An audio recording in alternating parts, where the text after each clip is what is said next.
Hey, good afternoon, and thank you for joining us today for our session around cultivating and connecting with all students in an online classroom. Today's session is intentionally happening early in the Wayne Risa Summer PD Blitz, as it will provide educators time to begin thinking and planning for implementation of some of these strategies, resources, and ideas that we share today. We know that relationships with our students matter and are key to creating a positive classroom community. Knowing that many districts may start the fall in an online setting, building those relationships with students will take some creativity, intentionality, and most importantly, time. So just a reminder, we are recording these sessions, this session today, and we'll house the video on the Wayne Risa Literacy Learning Network website, which will be shared in an email blast once the video is ready. We are also going to save the chat today to make that available in case any of our participants share any resources or links that they find particularly useful when making connections with students. We have a lot of digital ideas and strategies to share with you today, and know that an hour is going to go by really, really quickly. So if you do have any questions or would like to facilitate this back in your own district or school, please feel free to stay on after 4 o'clock. And with that, I'm going to introduce my co-hosts with me today. My name is Heather Rottermond, and I'm an assessment and instruction consultant with Wayne Risa. And I'm joined by two of my lovely co-hosts. Sorry, hi everyone. I'm Russ Robinson. I'm one of the educational improvement consultants at Wayne Risa. I'm Laura Gabrion. Really glad to have you guys with us today. So today we're going to focus on understanding why connections with students are important and provide you with some of those practical strategies, ideas, and resources that you might use this fall to build your online community. We're also going to explore a culture inventory that will help educators reflect on and guide instructional lesson planning, as well as use that feedback from students. So as we begin today, I want you to take a moment to think about a time during this pandemic where you can find some silver lining. What was surprisingly positive aspect of the current situation? So what we're going to do as you're reflecting, we're going to use the little emojis that are found in the Zoom. So to find these emojis, you're going to click on the participants box and then click on more. And if you're willing to share, just have a raised hand, and Laura's going to call on two.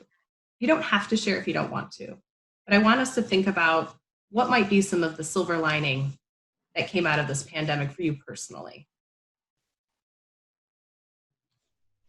Vicki, would you like to unmute and share with us? Sure. I've had this nice gift of time. There really has been some more time. And so there have been a few, I've been riding my bike every single day, and the weather is nice and a little bit more exercise. So I have gotten a little bit of time, even though I probably spend as much time, it's more flexible. So, you know, if I can do that first thing in the morning and I'm not rushing. So that would be a silver lining, I would say. Thank you. Would anyone else like to share? Hi, I'm Deborah. What I found the silver lining is that it slowed everything down.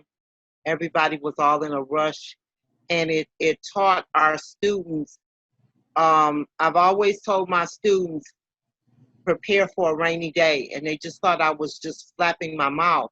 I told them, you never know what's going to happen. And I had made a joke in school. I said, you know what, y'all never do get your projects done on time. I said, suppose they shut down school tomorrow, what would you do? And then when we went home that night and she shut school down due to the pandemic. So I think it gave our students a valuable lesson that nothing is promised to us. And what we consider normal is not always normal, and we always have to adjust to new things.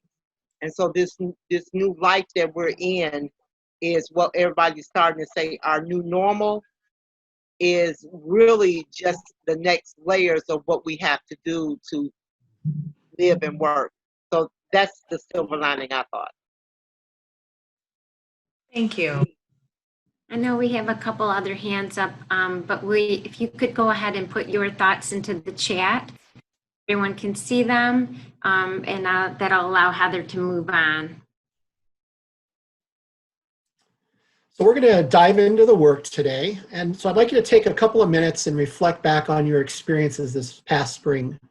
So regardless of our role in education, we were all called upon to switch our delivery model of instruction overnight, which we know in turn took many educators out of their comfort zone. And as time progressed through the spring, we began to hear stories of teachers who were experiencing greater success in reaching out and connecting with students, while others may have found the task more daunting or challenging. So as Heather mentioned in her opening, our hope today is to provide you with some practical strategies, some resources and ideas that will assist you as you prepare to welcome back students this fall. We know that plans are still being finalized in most districts, and certainly changing by the day. We know that if you're one of the lucky ones, you might be able to welcome back students in person and be able to develop those critical relationships with kids that are crucial to creating those appropriate conditions for high quality teaching and learning. But others of you might find yourself in a position where you're asked to develop these critical relationships with new cohorts of students in a virtual setting.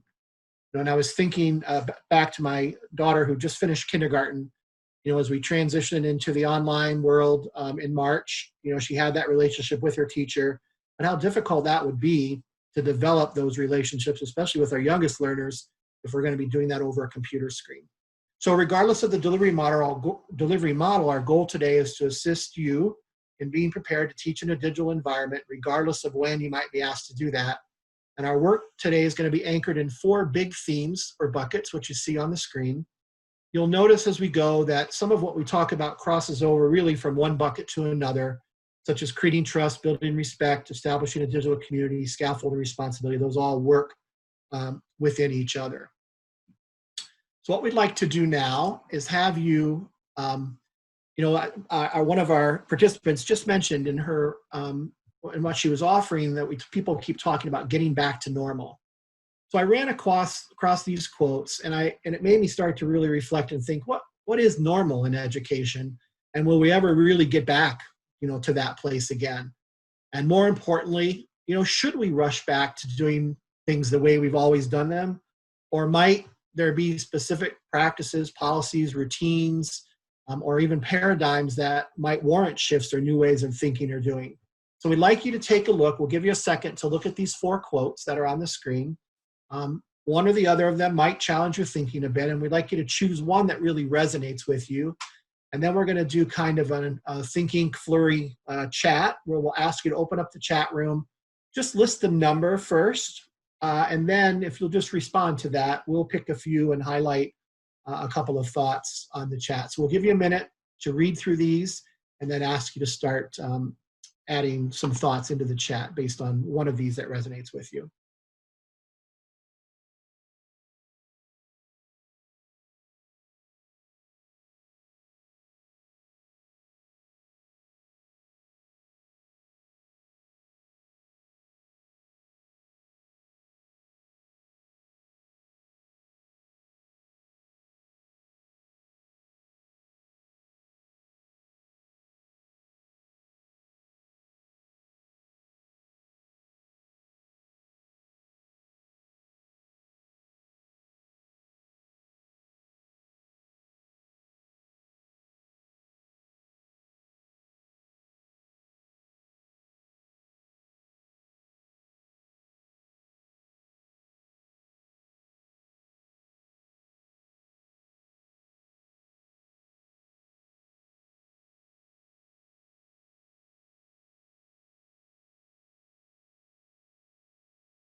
So thanks, Sean. Sean mentioned this number 2, resonating, and says it states the situation as a positive themed event.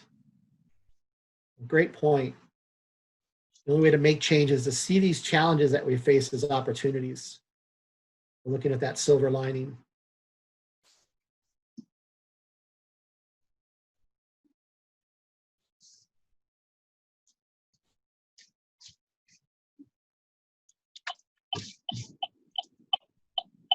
Thanks, Michelle. She mentions number 2, connecting knowledge is power. If we know what we're facing, we can address it.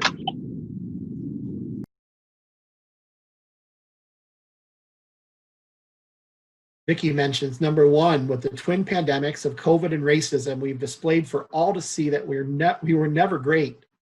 We need to make big changes. We've been given this gift of time to restart and to do better moving forward. Wow, very moving. Terry mentions this time is definitely an opportunity to learn and grow in technology skills. It's a time to think outside the box and for many to move beyond their comfort zone with the technology.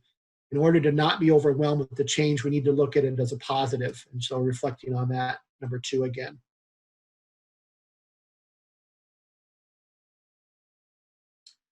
Beth spoke to number 3. Says, regarding overscheduling, so many activities with my family and so many school activities, maybe it's time to streamline. And speaking as a parent now of a pending first grader, we just got word today that it looks like our district may be doing the hybrid model.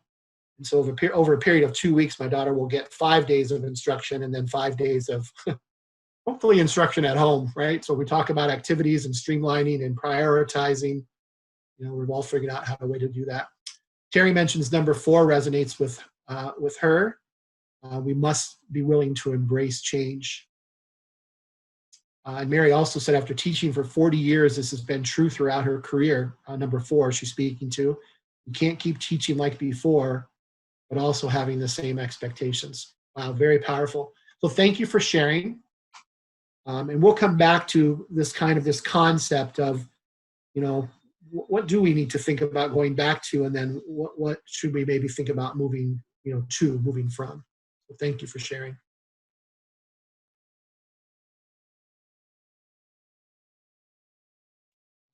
Helps if I unmute.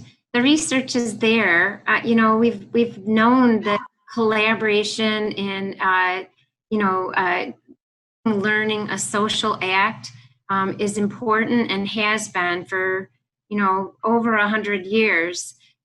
So we see that over time, researchers have marked that as an important aspect, building relationships, making sure that there's community within classrooms, relying on that social aspect of learning.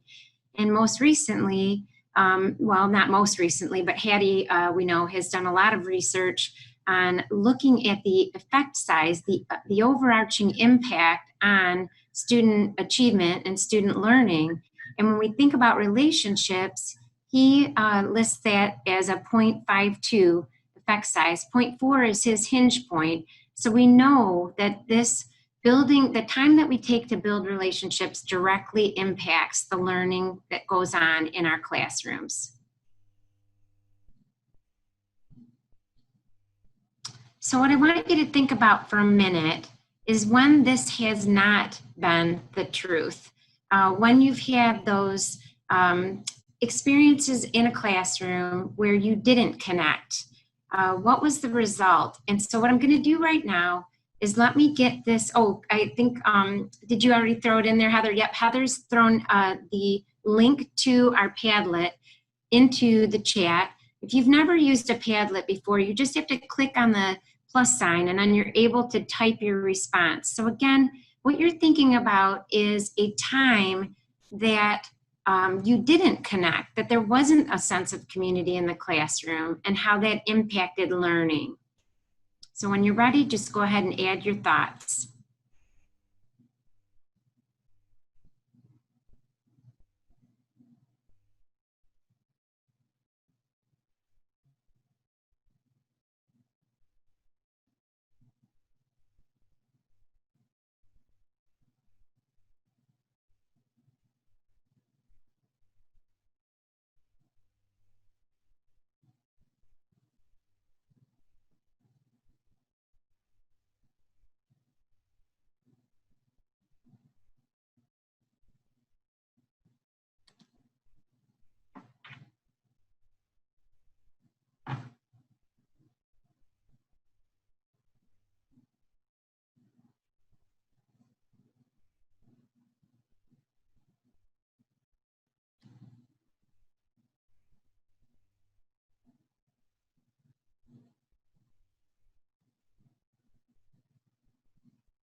you can see that the lack of connections is fairly distributed over content areas. It's not just one content, social studies, math, English, that we have those moments where we disconnect or we have felt disconnected in the classroom. And one thing that I want you to keep in mind is this is a wonderful tool. You can see how immediate it is in regards to allowing your class to collaborate, to share their thoughts simultaneously. So thinking back to that situation where things didn't go right, we've got a little, I think we've got to annotate. Let me work on a second, but I just want you to think about how we can transition our building of those connections, the importance of it in the virtual space.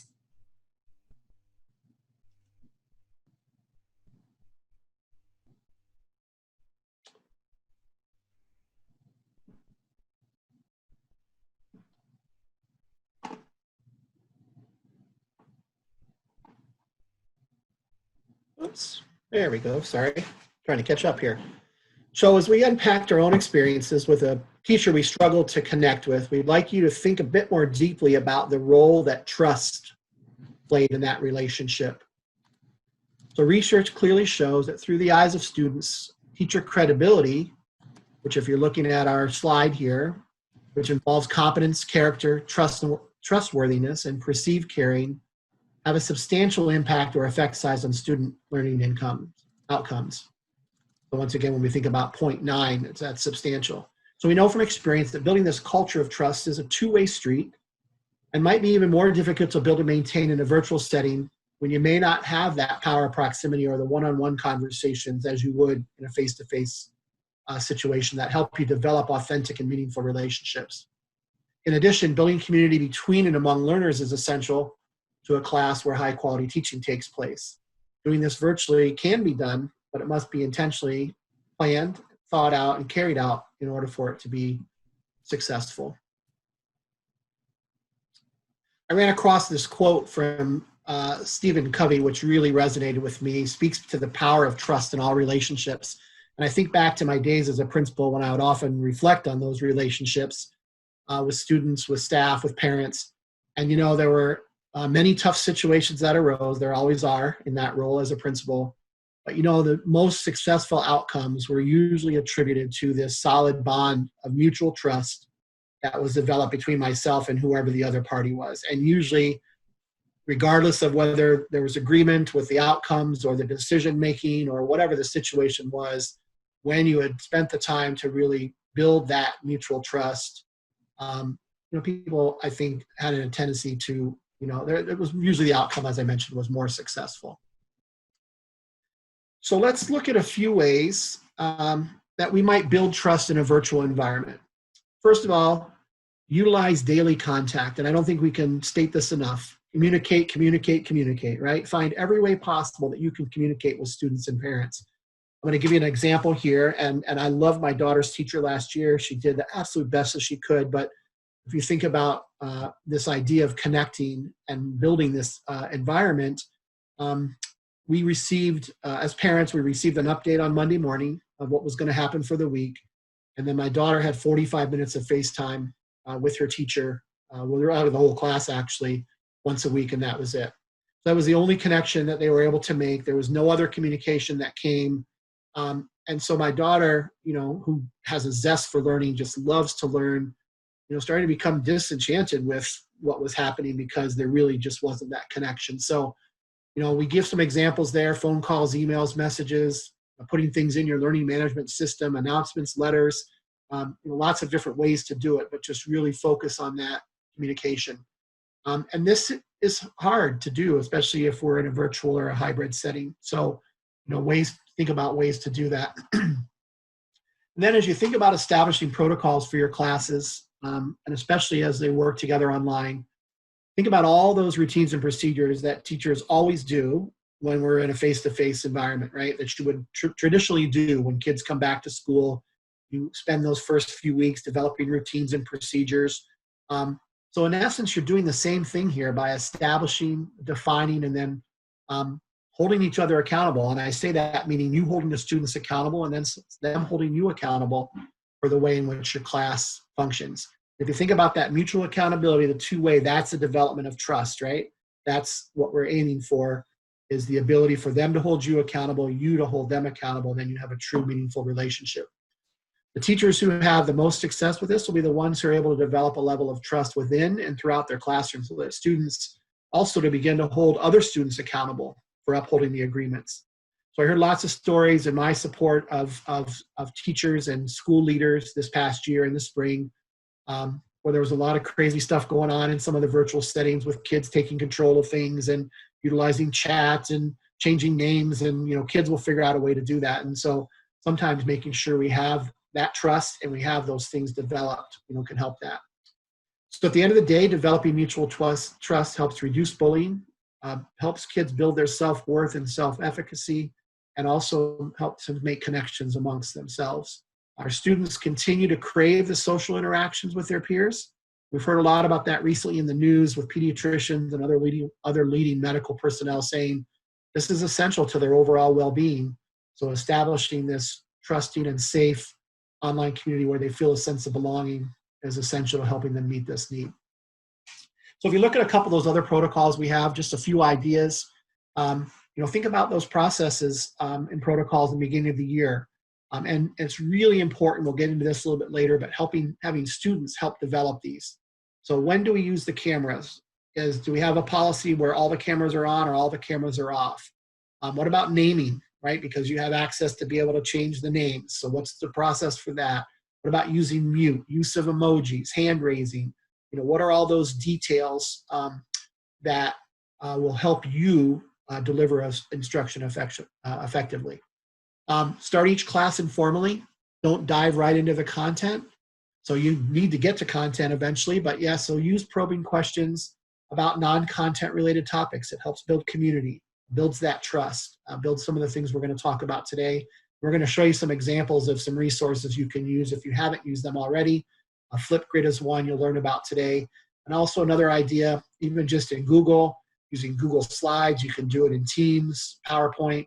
But with a get to know you question and give students an opportunity to upload photos or images of themselves that represent what they value. That helps you get to know them. If you can open yourself up and do the same with this new virtual world we're in everybody's house, right? We have a view into what's going on, and so this is just another way of helping move that along. Laura, can you advance the screen? Sorry, my phone went to sleep here. Thank you. So what we want you to do is think about whether you're a teacher or administrator, part of building credibility with your students is consistently showing that you care. And one way to do that is in being intentional about the way you check in with students. So we'd like you to reflect for a few minutes in small groups. We're going to send you into breakout rooms here in just a minute. And we want you to identify some of the benefits of checking in with students. So you can think about some ways that you've done it in the past, maybe share some ideas with your colleagues. Maybe they'll pick up some things that you can do moving forward. So just an exchange of some ideas about why it's important, ways that we might go about checking in with kids, and then also how frequently do you think this should occur? And when we come back together, we'll ask a few volunteers to share the thinking from your group. So what are some of the benefits that you can see from checking in? And maybe lift a few examples of some creative ways that your group discussed that you might check in with kids. Michelle, would you like to unmute and share with us? Sure. I think a great benefit for checking in is really showing them that you care, and then it builds that trust and hopefully their buy-in, because there's only so much that we can do to get them engaged. And so if they should see that we keep coming in and checking in with them, then they're going to want to hopefully return that feeling towards us and get engaged. Thank you. Would anyone else like to share what your group has talked about or creative ways you've used? Melanie, do you want to go ahead and unmute and share?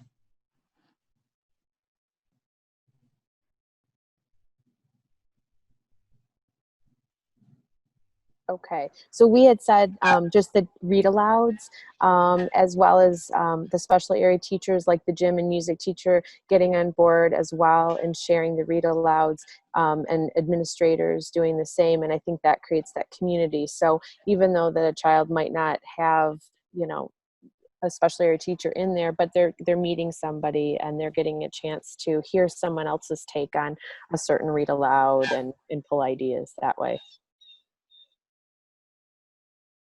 That's great. Thank you.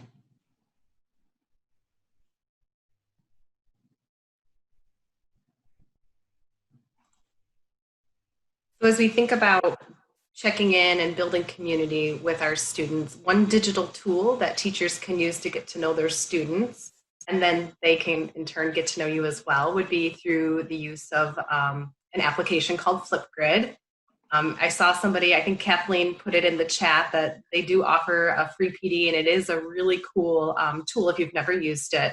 But it allows users to create quick videos that can be displayed on a grid, and then other students or other users can reply or make a comment on the videos. They can watch the videos and then place a comment on them.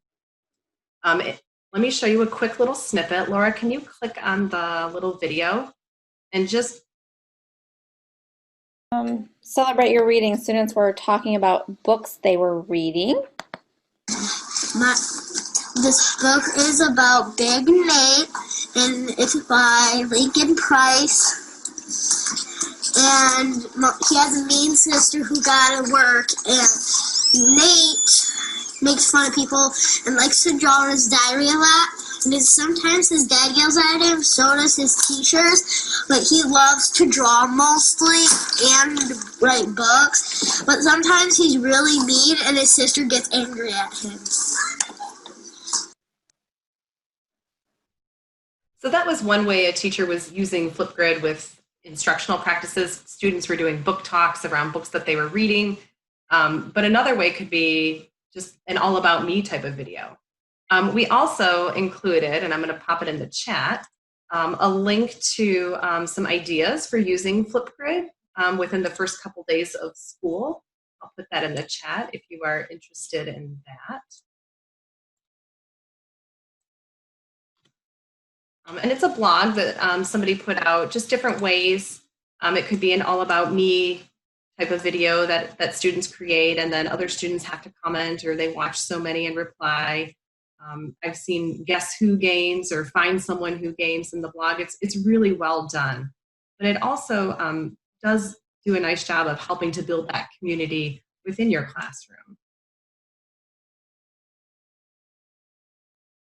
So as we think about how we establish a digital community, we want to take some time to really point out that when we moved quickly into a remote online teaching, and we were really focused in on Maslow's needs, right? Like we were always saying, Maslow before Bloom, we have to check in with our students. We have to make sure that they feel, you know, that they have a sense of belonging and that they're safe and secure and that they have enough food to eat. If you think about the way that districts went about that, they were offering social work services, counseling, food distributions. So this is really important because we know that classroom environment is one of the most important factors that affect student learning. Research has indicated that students learn better when they view the learning environment as positive and supportive. A positive environment is one where students have that sense of belonging. They trust one another, they trust their peers, they trust their teachers. That goes back to that teacher credibility. And they're able to take risks, and they're encouraged to tackle challenges and ask questions. This type of learning environment has to be cultivated. So how do we do that in a digital space, right?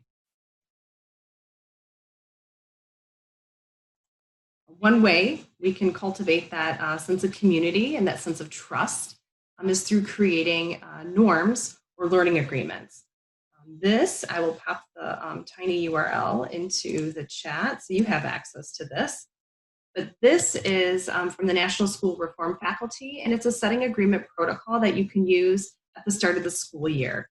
You involve the students in setting the agreements or setting norms, and it's a process that's often revisited throughout the school year. It could be done at the beginning of a lesson, at the end of a lesson, but really so that the trust continues to build as you move along throughout the school year and within your classroom community. And building a culture and revisiting these agreements every day or throughout the school year really creates that sense of well-being, that sense of trust, that sense that students can take risks. So let me put that in the chat for you so you have access to it. And it can be adapted in a lot of different ways. When you read through some of the learning agreements, you'll see some of them might be tailored to older students, but if you teach kinder or through grades 3, you could easily adapt those or even take out some of the choices or ask students to create their own agreements for learning. So what this looks like, this is what it could look like. So these are just some examples. Definitely once you, in our classrooms, we created anchor charts. So we had some of these norms posted on the walls. In the virtual setting, you've got to think about where you're going to display those. A lot of times it can be in the very beginning of a whole group instruction where you're going to want to remind them to do things like muting, raising their hands physically if they don't have the ability to raise a hand icon, use the chat bar for questions.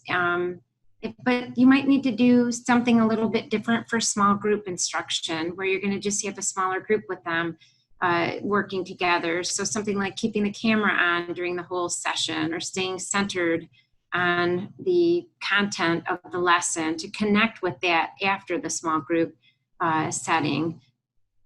But again, just where will you incorporate these into your group interactions?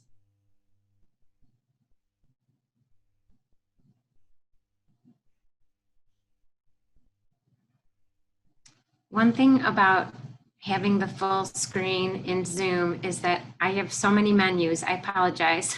Sometimes I can't find the way to advance the screen.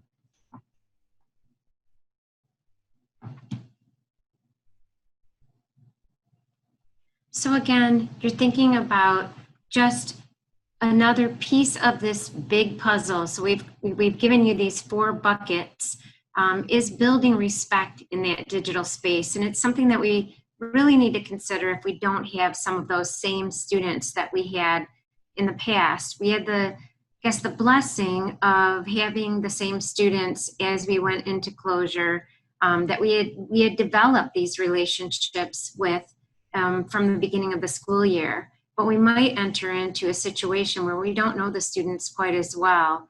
So we have to think about all of these pieces, this building of community, building of respect, building trust in a realm than we're used to. So one of the things that we wanted you to also try, and I believe it was Mary added in the use of Jamboard. But in a traditional setting, think about how you would build respect in the classroom. And then I'm going to put this address into the chat so you can access it. But what I want you to do is just add ways that you built respect in your traditional classroom.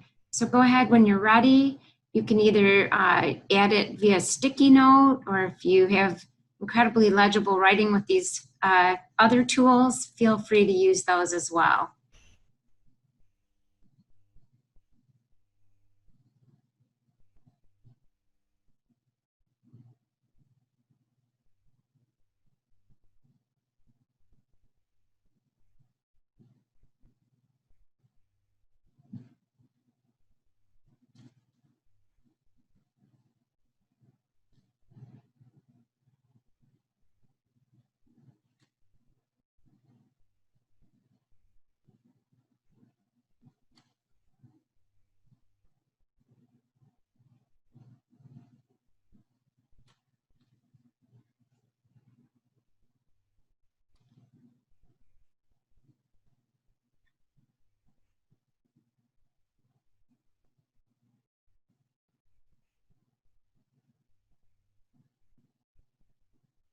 And you can see that this is another way to get the students to collaborate, to think about their responses. It's visual, it's in the moment, and you're growing comfortable with it right away if you haven't used it before, or if you have. It's something that you could easily use in the classroom to help the students to kind of think through some aspect of the lesson, or to collaborate on building those norms together.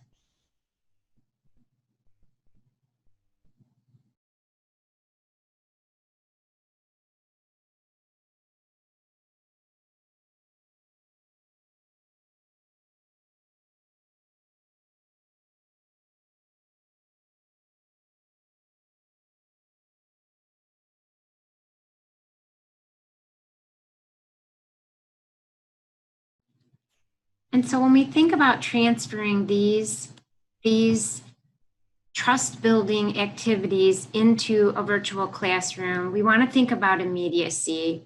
We want to think about responsiveness. If you have a student who's emailed you and it takes you 3 or 4 days to get back, that would be obviously something that would be concerning for the student, especially because the student isn't around that he or she isn't used to.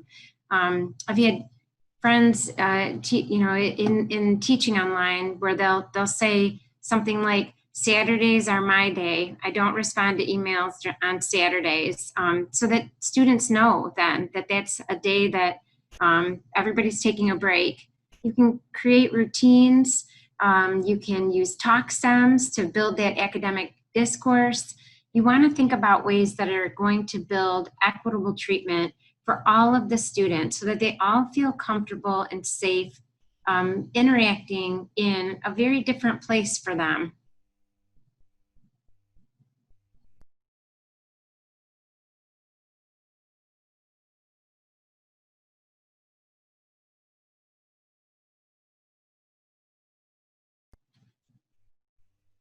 And as some of you noted in our Jamboard, calling students by name, knowing their backgrounds and thinking about how their cultures and values integrate with the lessons that you are teaching on a daily basis, modeling respect and looking at ways to build respect in peer interactions, again, in a space that they're not used to, but some of those very same strategies that you used in the face-to-face classroom, giving everybody a role, allowing them to work together and hold each other responsible, is just as important in an online setting as it is in a face-to-face setting.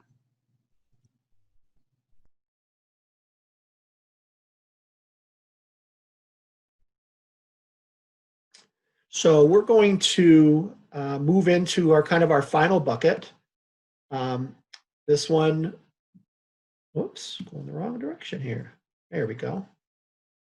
So this one is this idea of scaffolding responsibility. And Vygotsky defines this as a means of supporting the learner's development and providing support structures to get students to that next stage or level. So we're going to look at this from a few different lenses. Today, we're going to start at a macro level with some overarching considerations regarding structures that help students in being successful in an online environment. And then we're going to break it down. We'll go to more of a fine grain look at a micro level with some more very specific instructional strategies that can be used to strengthen your pedagogy as a teacher in both really a face-to-face and an online environment. So let's start at the macro level with a couple of the big picture ideas that are on the screen. It's important to remember that this idea of remote learning, all the things we're going through, it's new for everybody, including our kids, right? And so taking time to incorporate a variety of these structures and processes in the beginning can pay great dividends later, right? And it helps really equip students with the structures they need to be successful. So that's that big picture idea of scaffolding. So first, think about time management. So how can we help students develop time management skills? Because now in this setting, regardless if we're hybrid, even in a virtual setting, we know we're not in the traditional sense of instruction 7 hours a day. So how do we help kids learn how to manage their time so that they can put the time in they need, they can commit the time actually in the actual learning session with you, and then they can contribute time outside of that to do what they need to do. Communicate the importance with families. This is a big one, right? And many of you who probably went through this last year know, helping them think about what a designated space might be within the home for kids to complete school-related work. I was just sharing with my colleagues, both my wife and I. My wife has the guest room at our house. She's got her work set up here, double screens and all of that. And I'm relegated to the dining room table or somewhere else in the living room, the couch, you know, for my online work, right? So thinking of that space that kids can have, and it can be challenging in some situations where we might have multiple kids in the same family, you know, a lot going on, parents might be home working. So, you know, how do we really stress the importance and help parents with that? Be clear about times and expectations for small group sessions. So Laura talked a little bit about that, but really clarifying what that looks like. Consider the use of recording if you're not already doing so. Hopefully your learning management system allows you to do that, but record that whole group instruction so that you can be flexible with students who might not be able to log in at a particular time. One of the things as we're developing these, and I think we've sort of said it throughout, but it's really, really important to include students in the development of these processes and protocols. The more ownership they have into what, as opposed to you laying down the law the first day of school and saying, this is how it's going to be, these are our rules, this is what you should do. Talk them through that process. Help them understand, why is it important that we have these procedures? Why do I need a place at home? Why is my time going to be important for me to be successful? You know, really help them, regardless of their age, figure that out. And then the last one, Laura's and Heather are going to show you a couple of examples here, but create a routine for the class that might help eliminate confusion, right? So just last year, in my own experience, our particular school district used Schoology. I'm telling you, there was no way my daughter was going to figure out how to do that, right, as a kindergartner. And even for my wife and I to figure out how to maneuver through that, it was new to us, and I'm in the field, right? So think of ways that you can help both parents and kids with whatever system you have, and that might mean some professional learning, you know, for both students and for parents. So Laura, if you'll share your thoughts, you have a practical look at this because of your work that you've been doing in a post-secondary situation. So one thing I do for students in an online setting is I set up every single week the same. So there's always a weekly screencast video that walks them through the exercises for the week. They're reading. It's not the full printout of the reading, but just reminding them what they're supposed to read for the week, what they need to review. So if there's any handouts or any links to any material that I would want them to look at before they move into the due, which would be what their assignments are. And there's so many ways to modify this, but I think that if you set up every single week the same, that consistency goes a long way.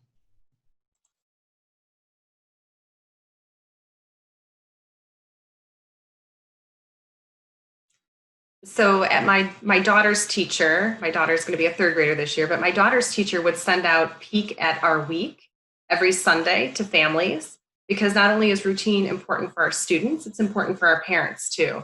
And so every Sunday evening, I could expect to get the Peek at Our Week in an email, and it was also pushed through our district used Seesaw for the K2 students, but Peek at Our Week. So I could go in and I could see these were the big ideas that they were going to learn for literacy, and these were the big mathematics ideas.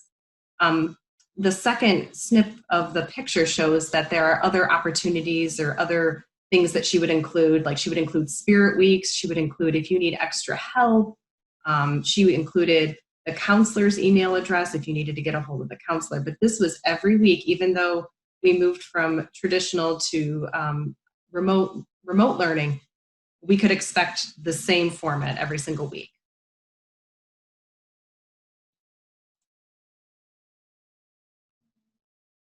And considering, as we move from that big picture view of the scaffolds to a smaller grain, notice that there are some strategies listed here on this slide. And think about your own practice. Are these strategies that you typically use? These are scaffolds that provide students with different pathways to access our content, right? So notice that these scaffolds are things that we would do in our everyday teaching. You know, we might use a talk stem, we might provide a model, we might use a mentor text or a visual reminder or cue. So keep these in mind as we think about those scaffolds to support student accountability for their learning.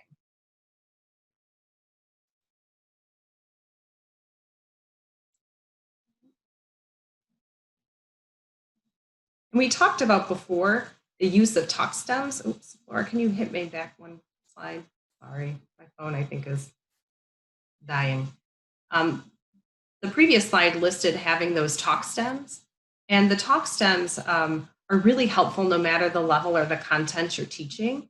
The stems provide a nice scaffold or frame for students to engage in accountable discourse, and it really serves two purposes. They not only allow students to interact with one another in a respectful way, in a trusting way, but they encourage students to engage in the academic discourse. The talk stems, they also can act as a scaffold for our struggling students, our students that are learning a second language, English as a second language, as they provide the context for which students will need to apply the academic content within the discussion.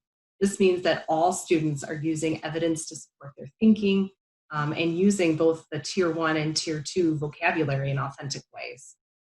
Additionally, if you think about how our students are interacting with one another, sharing those ideas and deepening their own understanding as they engage in active listening, and then even shifting and challenging their own thinking as they listen to other points of view that may differ from what they were initially thinking. So students are able to really engage in the content in discourse through the use of these talk stems. The pictures in the slides are linked to them, so you can actually click on those links, and we can share those links with you as well. But no matter the way that we return to school in the fall, these talk stems are an easy scaffold that can be implemented just through explicitly teaching those expectations for how to engage and talk.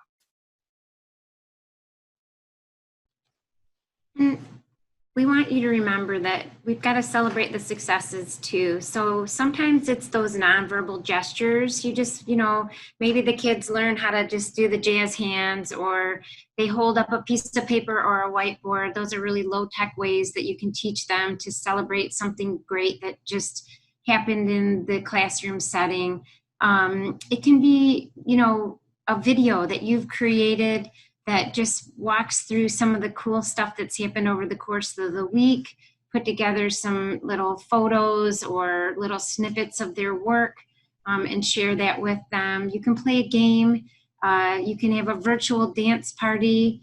One of the ones that Russ encountered had a teacher who would do raffle tickets for kids who engaged virtually, and then would surprise the one who attended most or won the raffle with a pizza delivered to their house at the end of the week. So there's so many different ways that you can, engage them and celebrate those successes.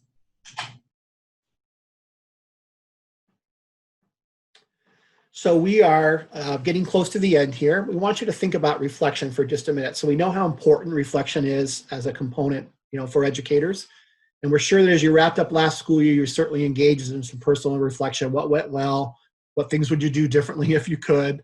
Well, the beginning of this year gives you that opportunity, right, to restart, to do over.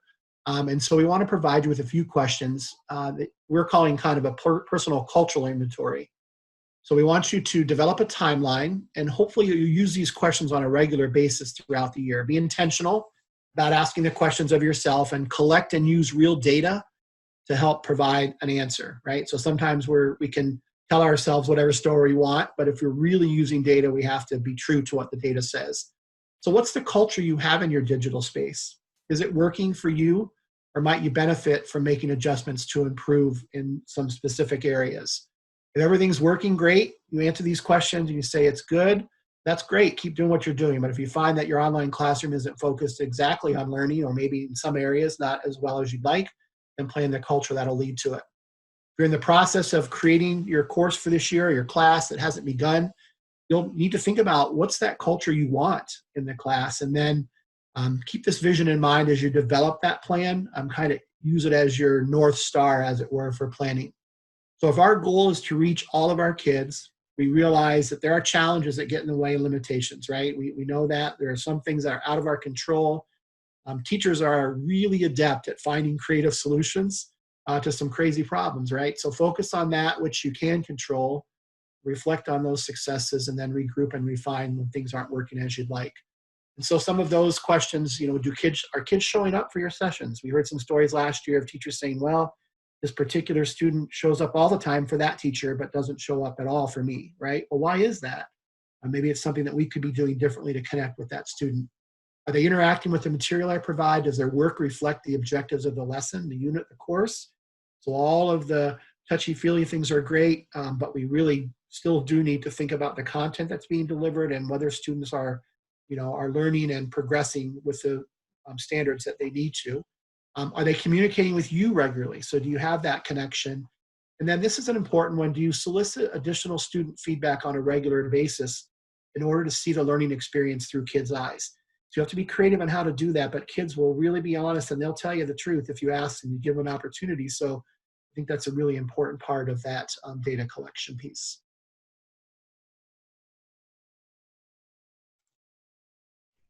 So as the assessment person on the team here presenting today, I'm all about collecting data. I love collecting data, but this kind of perceptual data that you do collect from your students, if you are asking for that feedback on your practice, you have to be prepared to act on it, right? We don't want to just collect data and track data for the sake of collecting and tracking. We want to be able to improve our craft. So one way we've seen and heard stories that other teachers have used while they were on their, from March through June, we saw how teachers were collecting and tracking how students were engaging with the content. And we have an example of a form that a teacher used. So Laura, I'm going to ask if you can click on that Google form.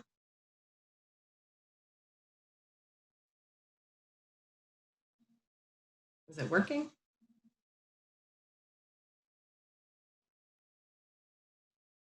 Oh, there it goes. So this is an example of a data collection that a teacher used weekly, and she just asked her students, did you attend my Zooms? Did you not attend? But she was really trying to collect who was there and who wasn't there. This was an example of a middle school teacher. And it's pretty wordy, but this could certainly be modified for a K-5 or even a K-2. You could use pictures, you could use emojis. There's lots of ways, and it doesn't necessarily have to be done in a Google form to collect on a spreadsheet. You could do at the end of the week, have kids pick an emoji that describes how they felt about their participation or their active engagement through that week. You could even do a whip around, which is a quick ask a question and have everybody respond to that question. And you can track that on whatever tracking form that you want to create. Remember that if you are going to ask and solicit that student feedback, we have to be thoughtful and intentional about using that to improve that we can move that instruction, we can move that connection and that classroom community forward.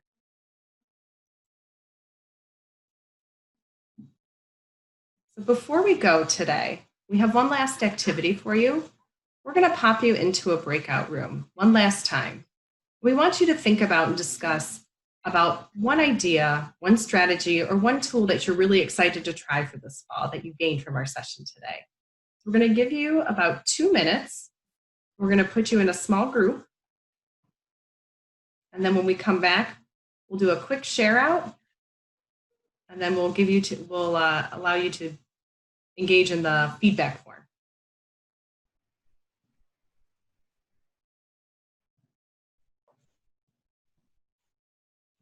I think we have about everybody back. Would anybody like to share something that they're excited to try? You can use the raise hand under participants.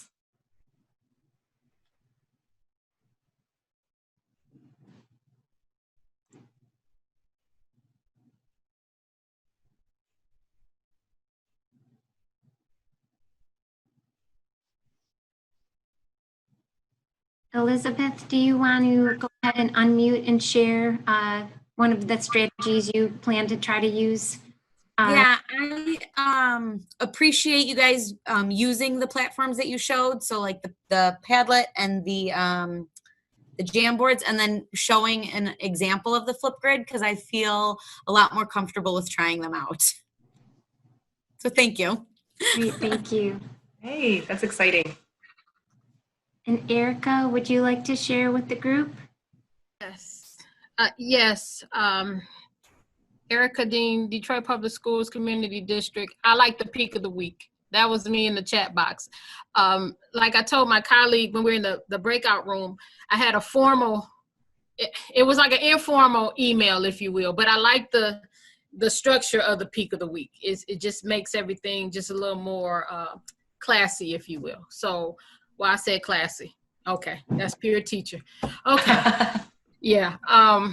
So yeah, peak of the week. I would definitely use peak of the week. So thank you for sharing that. And Peak of the Week was done through S'more. You ever used a S'more flyer? It's just s'more.com. Okay. Very easy to set up and do. And that's how her teacher, Mrs. DeRocher, I told her I would give her credit if I was able to use it, a screenshot of it. That's how she created them. Thank you. You're welcome. Anyone else like to share something they're excited to try?